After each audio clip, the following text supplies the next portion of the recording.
திருச்சிற்றம்பலம். இன்னைக்கு நம்ம திருமூல நாயனாருடைய வரலாறை பற்றி தெரிஞ்சுக்கலாமா? கைலாயத்தை காவல் காத்துட்டு இருந்த நந்தியம்பெருமான் அங்கே இருக்க நிறைய பேத்துக்கு சிவநெறிகளை சொல்லி கொடுத்துட்டு இருந்தாரு. நந்தியம்பெருமான குருவாக கொண்ட ஒரு சிவயோகியாருக்கும் அகத்தியருக்கும் நட்பு ஏற்பட்டுச்சு. அப்புறம் கொஞ்ச நாள் கழிச்சு அகத்தியர் பொதிகை மலைக்கு வந்துட்டாரு.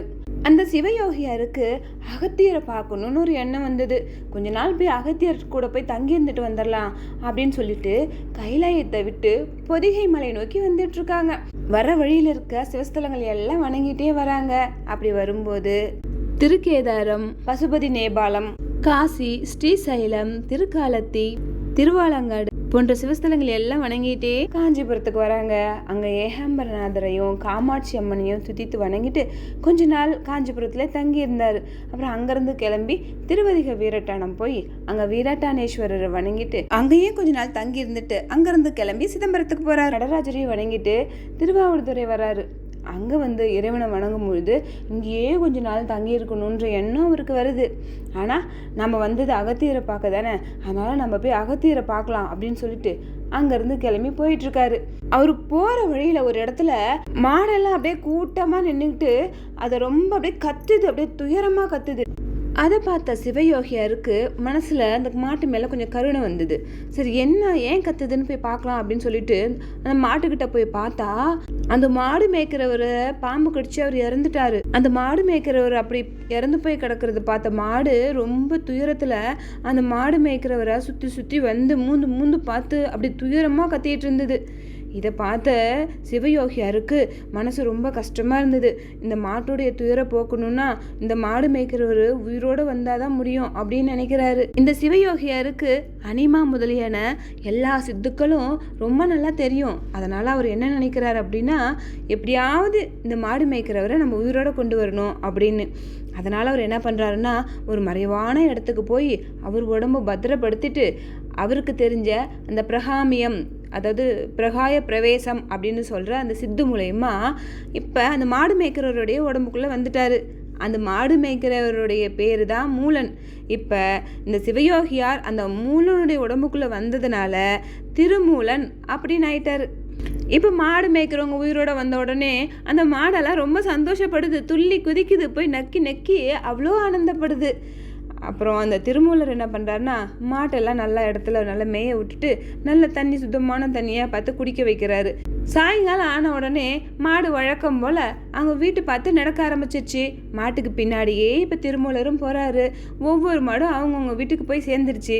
திருமூலர் மட்டும் தனியாக நிற்கிறாரு. மூலனோட மனைவி எங்கே இன்னும் நம்ம வீட்டுக்காரரை காணோம், மாடு ஓட்டிட்டு போனால் சீக்கிரம் வந்துடுவார், இவ்வளோ நேரம் ஆயிடுச்சு, இருட்ட போகுது, இன்னும் நம்ம கணவரை காணுமே, சரி நம்ம போய் தேடி பார்த்துட்டு வந்துடலாம் அப்படின்னு சொல்லிட்டு அவங்க தேடிட்டு வராங்க. அப்படி அவங்க வரும்போது திருமூலரையும் பார்க்குறாங்க. பார்த்த உடனே அவங்க கணவரை நினச்சிக்கிட்டு கிட்ட போய், ஏங்க உங்களை காணோன்னு இவ்வளோ நேரமாக தேடிட்டுருக்க, எப்போவுமே நீங்கள் மாடை கொண்டு வந்து வீட்டில் விட்டுட்டு உடனே வீட்டுக்கு வந்துடுவீங்க, இவ்வளோ நேரம் ஏன் வராமல் இங்கே என்ன பண்ணிகிட்ருக்கீங்க, வாங்க வீட்டுக்கு போகலாம் அப்படின்னு அவர் கையை பிடிக்க போகும்பொழுது திருமூலர், அம்மா என்னை தொடாத, உனக்கு எனக்கு எந்த சம்மந்தமும் இல்லை அப்படின்னு சொன்னதை கேட்டதுமே அவங்க மனைவிக்கு ஒரே அதிர்ச்சி ஆகுது.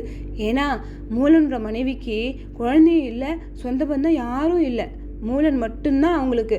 அப்படி இருக்கிற இந்த சூழ்நிலையில் இப்போ இந்த திருமூலர் வந்து உனக்கு எனக்கு எந்த சம்மந்தமும் இல்லை அப்படின்னு சொன்னோடனே ரொம்ப அதிர்ச்சி ஆகுறாங்க.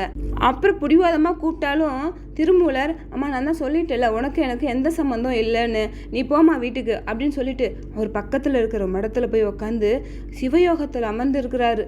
இதை பார்த்த மூலனோட மனைவியும், இவர் நம்ம சொன்னாலாம் வரமாட்டாரு, இப்போ இருட்டி போச்சு, பொழுது விடிட்டும், இந்த ஊர் பெரிய மனுஷங்களை கூட்டிகிட்டு வந்து அதுக்கப்புறம் இவரை கூட்டு போகலாம் அப்படின்னு சொல்லிட்டு வீட்டுக்கு போய் அழுதுகிட்டே படுத்துருக்குறாங்க. தூங்கவே இல்லை.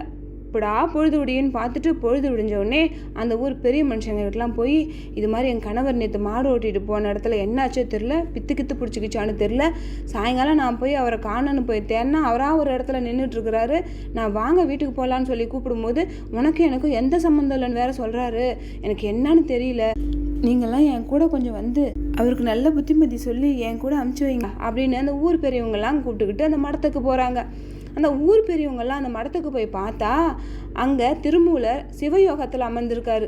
இதை பார்த்த அந்த ஊர் பெரியவங்க, அம்மா நீ சொல்கிற மாதிரி உங்கள் கணவருக்கு பித்து ஒன்றும் பிடிக்கலம்மா, அவருக்கு யாருக்கும் கிடைக்காத ஒரு பெரும் பேர் கிடச்சிருக்கு. அவர் இப்போ சொந்தம் பந்தம் என் மனைவி அப்படின்ற அந்த பற்றெல்லாம் விட்டுட்டு சிவயோகத்தில் அமர்ந்திருக்கிறாரு. இதுக்கு மேலே அவர் உன் கூட வாழ மாட்டாருமா அப்படின்னு சொன்னது தான் அந்த பொண்ணு அங்கேயே மயங்கி விழுந்துச்சு.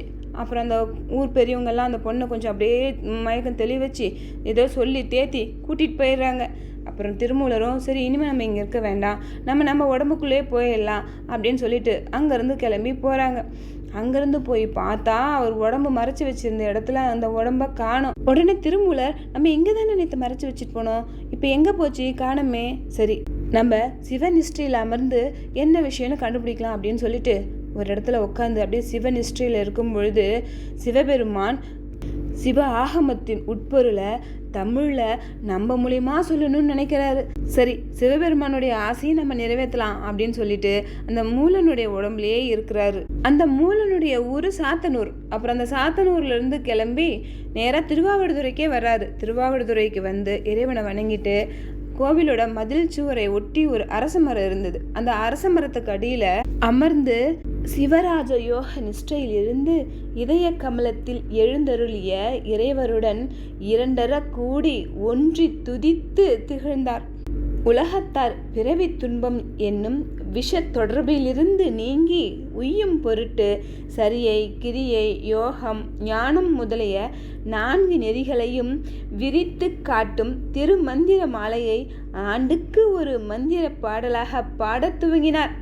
பரம்பொருளாகிய சிவபெருமானை போற்றி ஒருவன் தானே என்று தொடங்கி 3000 ஆண்டுகள் வரை சிவயோகத்தில் மகிழ்ந்து வாழ்ந்து 3000 திருமந்திர பாடல்களை பாடி உலகத்துக்கு வழங்கி அருளினார். 12 திருமுறை இருக்குல்ல, அதில் 10ஆம் திருமுறையை திருமூலர் தான் பாடினார். 3000 வருஷம் கழிச்சு ஐப்பசி மாதம் அஸ்வினி நட்சத்திரத்தன்னைக்கு கைலாயத்துக்கு போய் அங்கே சிவபெருமானுடைய திருவடி நிழலை விட்டு அகலாமல் சிவபெருமானோடையே இருந்துக்கிட்டார். ஐப்பசி மாதம் அஸ்வினி நட்சத்திரத்தன்னைக்கு தான் நம்ம திருமூல நாயனாருடைய குரு பூஜை. தம்பிரான் திருமூலன் அடியார்க்கும் அடியேன் திருச்சிற்றம்பலம். இந்த வீடியோ உங்களுக்கு பிடிச்சிருந்தா லைக் பண்ணுங்கள், ஷேர் பண்ணுங்கள், மறக்காமல் இந்த சேனலை சப்ஸ்கிரைப் பண்ணுங்கள். இந்த வீடியோ பார்த்ததுக்கு ரொம்ப நன்றி.